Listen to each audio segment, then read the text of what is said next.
조선판 하우스 오브 카드 펜과 법, 그리고 철퇴의 정치공학. 오늘 저희는 시스템의 붕괴와 인간 욕망의 충돌이라는 핵심 주제를 다룰 예정입니다. 여기서 저희의 핵심 테마는 성과 악의 대결이 아니라 이상적 도덕 정치와 냉혹한 현실 정치라는 두 가지 정치 철학의 충돌입니다. 15세기 조선의 정교하게 설계된 성리학적 관료 시스템이 어떻게 인간의 욕망이라는 변수를 만나 파국을 맞이하는지 그 시스템 공학적 해부를 보여드리겠습니다. 세종이 설계한 견제와 균형 시스템이 아이러니하게도 그것을 수호해야 할 엘리트들에 의해 붕괴되는 비극을 조명할 것입니다. 첫 번째 주인공은 붓을 든 장군 김종서입니다. 그는 1383년생으로 추정키 160cm의 작은 거인이었습니다. 16세에 과거 급제한 천재형 엘리트였죠. 하지만 작은 체구에서 뿜어져 나오는 압도적인 카리스마로 대오라 불렸습니다. 그의 내적 모순은 문신의 정체성을 가졌으나 무장의 권력을 행사했다는 점입니다. 붓으로 세상을 정리할 수 있다고 믿는 엘리트의 오만, 학자가 칼을 쥐었을 때 발생하는 이중성은 그의 힘이자 동시에 치명적인 약점이 되었습니다. 그의 능력은 육진개척에서 빛을 발했습니다. 세종의 지정학적 전략에 따라 회색지대였던 두만강 유역을 조선의 행정구역으로 편입하는 데 핵심적인 역할을 했죠. 단순히 점령하는 것이 아니라 남쪽의 백성을 이주시켜 실효적 지배를 확립하고 법과 행정체계를 이식했습니다. 이 결과로 국경이 완성되었고 김종서는 국가적 영웅의 지위와 함께 누구의 간섭도 받지 않는 절대 권력의 습관을 얻게 됩니다. 하지만 1450년 세종승하 그리고 1452년 문종승하로 태양은 몰락하고 권력의 진공 상태가 찾아옵니다. 12세 어린 왕의 등극과 대비의 부재는 권력의 중심을 사라지게 했습니다. 문종의 유교는 김종서에게는 목숨을 걸고 지켜야 할 성스러운 신탁이었으나 수양대군에게는 왕권을 가로막는 저주가 되었습니다. 단종즉위와 함께 거대한 위기가 시작된 것이죠. 이러한 권력의 공백 속에서 시스템은 변질됩니다. 바로 황표정사가 그 대표적인 예시인데요. 정상적인 인사과정은 육조의 추천, 의정부심의, 그리고 최종적인 왕의 선택으로 이루어집니다. 하지만 황표정사는 의정부 대신들이 원하는 인물에 노란 표식을 붙이면 어린 왕은 그 위에 형식적으로 점만 찍는 방식으로 변질되었죠. 이는 관료에 의한 연성 쿠데타로 절차적 정당성은 유지했지만 왕권의 본질을 침해했습니다.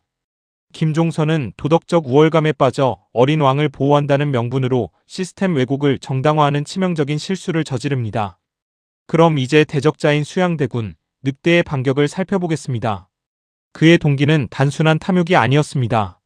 왕은 허수아비가 되고 종치는 잠재적 범죄자로 취급받는 현실에 대한 분노, 바로 왕실의 실존적 위기감이 그를 움직였습니다.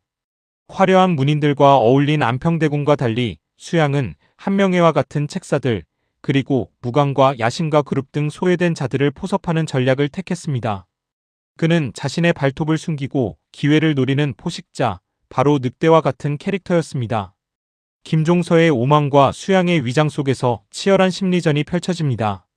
김종서는 수양의 경고를 무시하고 국군의 규모를 과신하며 그의 사병 집단을 비웃었죠. 그는 군권이 내 손에 있는데 수양 따위가 무엇을 하겠는가? 라고 말했을 정도입니다.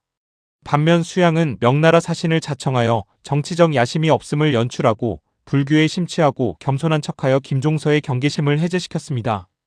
대오 김종서는 코앞에 놓인 덫을 보지 못했습니다. 결국 운명의 날이 다가옵니다. 작전명은 살생부와 참수작전. 한명회가 작성한 살생부에는 김종서, 황보인, 안평대군 등 숙청대상의 이름이 적혀 있었고 수양대군 지지 세력과 중립파는 살려두는 계획이었습니다. 이들은 전면전이 아닌 우두머리인 김종서만 제거하여 조직 전체를 일시에 마비시키는 참수작전을 실행합니다. 그 운명의 날은 1453년 10월 10일 바로 계유정난이었습니다. 1453년 10월 10일 철퇴의 밤이 시작됩니다. 김종서의 사저 앞에서 수양대군이 편지를 핑계로 김종서를 달빛 아래로 유인합니다. 그리고 철아!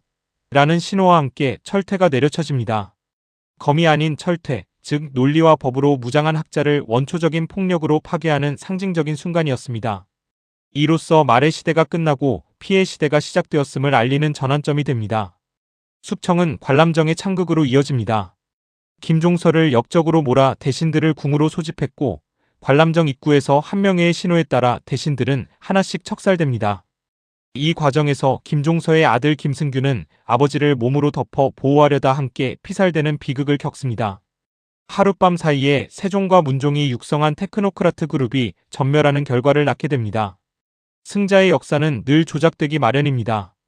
수양대군은 이 쿠데타를 계유정난, 즉 반란을 평정했다는 의미로 명명하고 정난일기 편찬을 통해 자신의 거사의 정당성을 홍보합니다.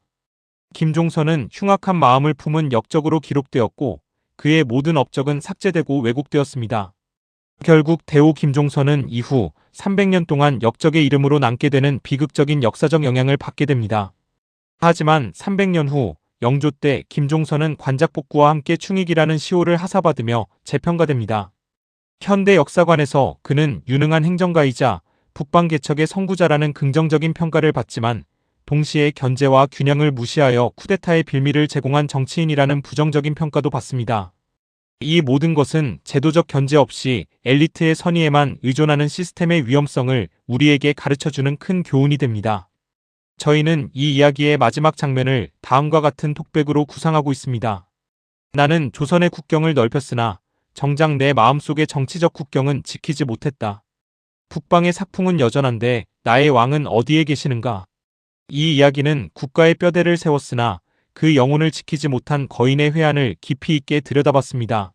이 이야기는 단순한 과거의 이야기가 아닌 현대 권력 투쟁의 거울로서 깊이 있는 서사와 압도적 스펙터클을 약속하는 쇼러너를 위한 바이블이 될 것임을 확신합니다. 철퇴가 내려칠 때 펜은 누구의 손에 있는가라는 질문을 던지며 마무리하겠습니다.